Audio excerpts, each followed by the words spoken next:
A man vanishes into thin air after hijacking a plane, taking $200,000 in cash with him, and leaving behind one of the greatest unsolved mysteries in American history.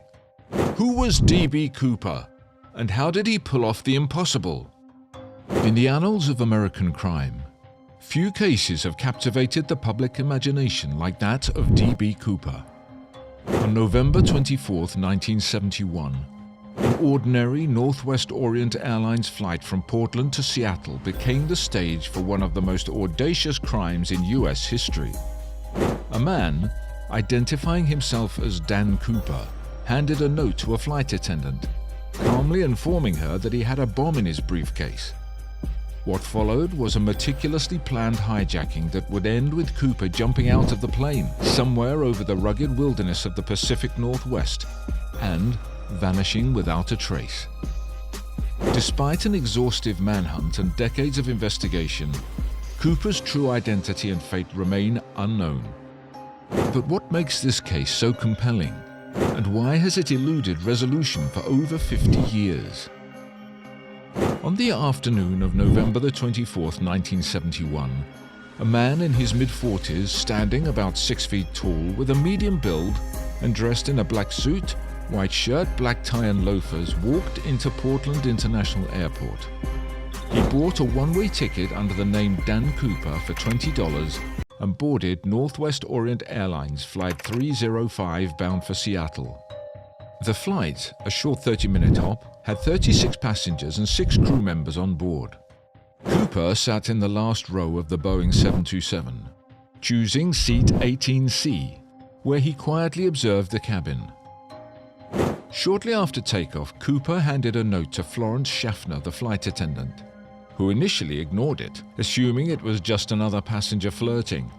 But Cooper leaned in and whispered, "Miss, you'd better look at that note. I have a bomb." Startled, Schaffner opened the note, which read, "I have a bomb in my briefcase. I want you to sit beside me."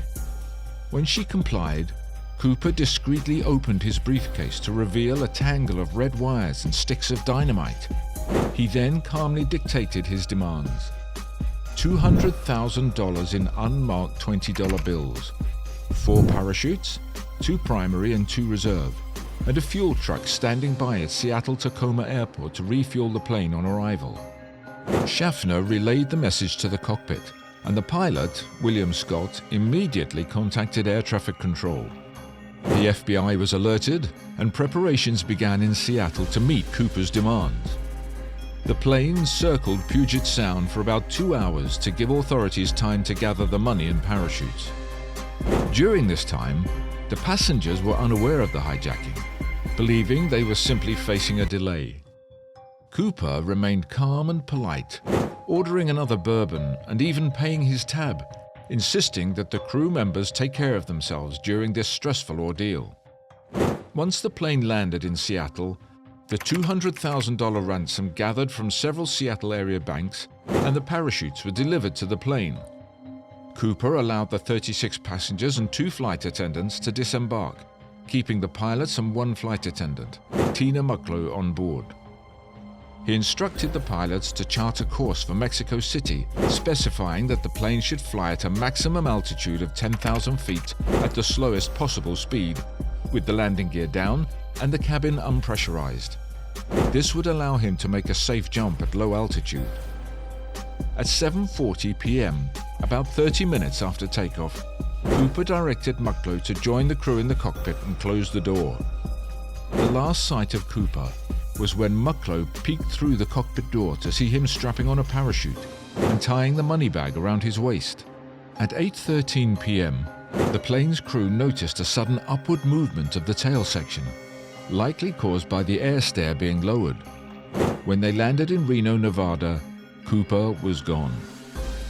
The moment the crew confirmed that Cooper was no longer on board, the FBI and local law enforcement agencies launched one of the most extensive manhunts in U.S. history. The plane's flight path was meticulously reconstructed, focusing on a specific area in southwestern Washington, near the Lewis River. Ground searches, including hundreds of soldiers and law enforcement officers, combed the wilderness. but the dense forests, rugged terrain, and the onset of winter made the search extraordinarily difficult. One of the first challenges the FBI faced was determining the exact location of Cooper's jump. The plane had been flying through a storm, with cloud cover obscuring the ground, and strong winds could have easily carried Cooper miles off course. The estimated jump zone was over the southern part of Mount St. Helens, a heavily forested area with steep mountains and numerous rivers. As the investigation progressed, the FBI built a profile of Cooper. They believed he was an experienced skydiver, possibly with military training, given his apparent knowledge of aviation and parachuting. The parachutes provided to Cooper included a non-functioning reserve chute, but he chose the working reserve chute instead, another indication that he knew what he was doing. The FBI questioned hundreds of potential suspects and followed up on thousands of leads, but none led to a definitive answer. They also analyzed the $200,000 in ransom money, recording the serial numbers and distributing them to financial institutions worldwide. Yet, none of the bills turned up in circulation, deepening the mystery. Over the decades, many theories have emerged about who D.B. Cooper was and what happened to him after the jump. One of the most popular suspects was Richard Floyd McCoy, a former Green Beret and Vietnam veteran who carried out a similar hijacking just 5 months after Cooper.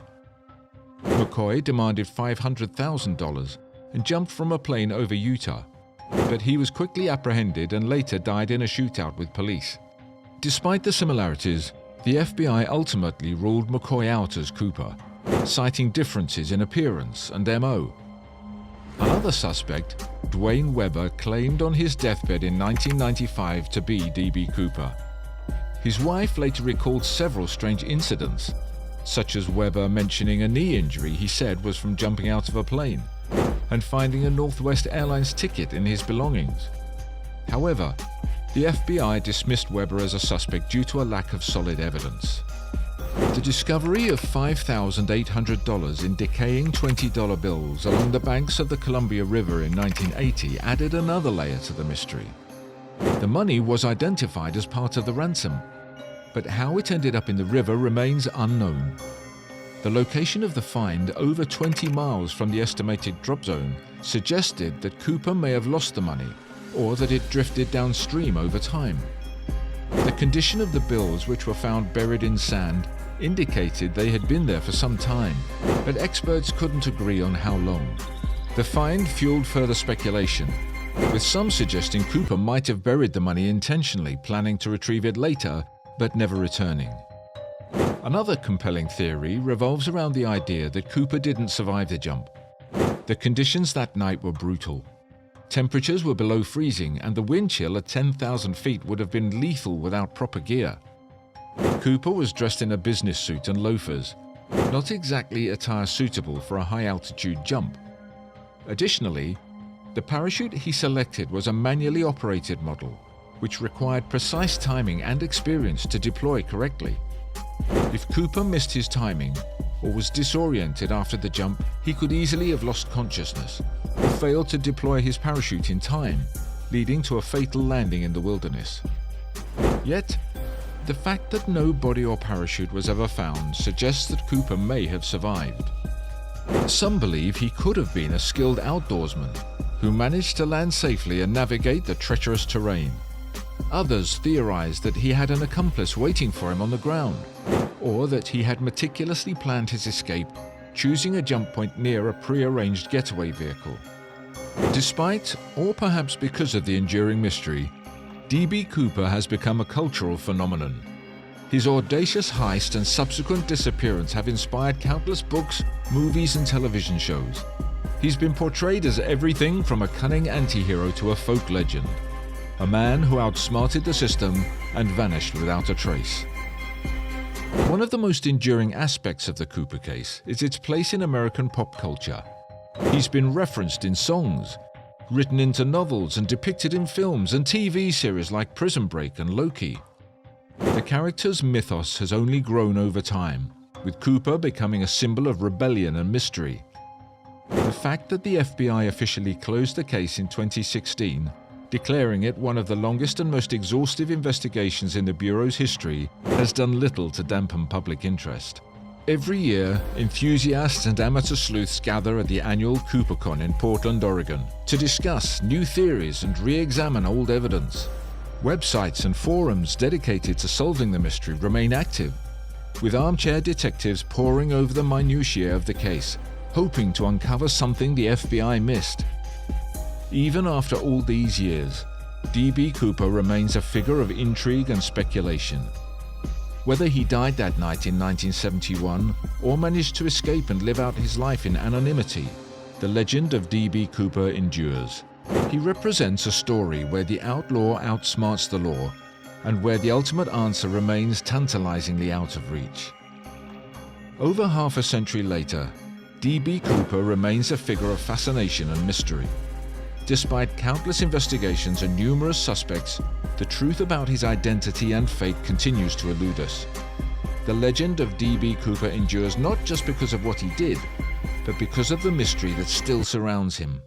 Could the mystery ever be solved? Or is D.B. Cooper destined to remain an unsolved riddle?